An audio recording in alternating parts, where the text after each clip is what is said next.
हमारे खुदावंद यीशु की अंजील मुकद्दस यूहन्ना के मुताबिक उसका 13वां बाब 16 से 20 आयत तक। उस वक्त यीशु ने अपने शागिर्दों से कहा, मैं तुमसे सच सच कहता हूँ कि गुलाम अपने मालिक से बड़ा नहीं होता और ना भेजा हुआ भेजने वाले से बड़ा होता है।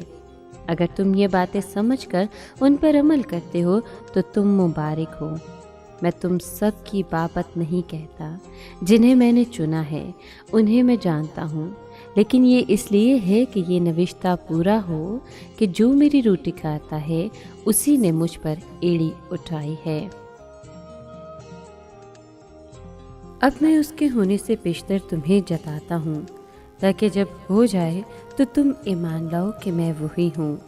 मैं तुमसे सच सच कहता हूँ, जो मेरे भेजे हुए को कबूल करता है वो मुझे कबूल करता है, और जो मुझे कबूल करता है वो मेरे भेजने वाले को कबूल करता है।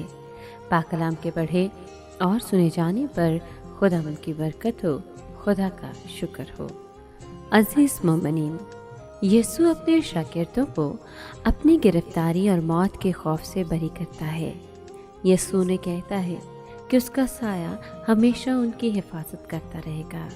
यीशु अपने शागिर्दों को भेजा करता था और उनके साथ भी जाया करता था। यीशु के खादम उनके अपने इनफरादी नामों से नहीं बल्कि अपने खुदावंद के बुलंद पाया नाम से जाते थे। जो कोई उनका इस्तकबाल करता मुकद्दस तसलीस पाता, और जो कोई उनके कलाम पर ईमान लाता खुदा का फर्जंद बन जाता था। ये खिदमत गो के बहुत मुश्किल है। इसके लिए नफ्स कुशी, दुश्मनों से मोहब्बत रखने, गरीबी और तजलील में साबित कदम रहने की ज़रूरत है।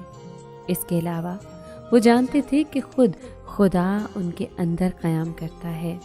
जहाँ वो जाते हैं वहाँ वो उनके साथ होता है, और जहाँ वो उनसे खिदमत करवाना चाहता है वहाँ यीशु का रूह उन्हें हदायत देता है ताकि उसके मकासद हासिल हों और उसके मुकर्रा कलाम तकमील को पहुँचे।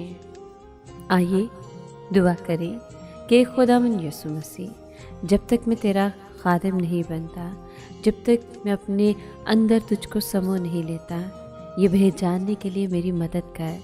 मैं तुझे अपनी ज़िंदगी का नमूना बनाना चाहता हूँ, और ये भी कि अपने इज्तिमा में फ़रोतन और अपने ख़ानदान में खादिम बना रहूँ, और मैं खिदमत सिर्फ अपनी ज़ुबान से नहीं बल्कि तेरी कुदरत और हिकमत की बदौलत बाकायदा करके दिखाऊँ।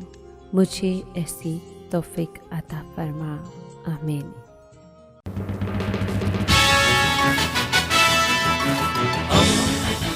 दोस्ती का पैगंबर, रेडियो वेरितास एशिया।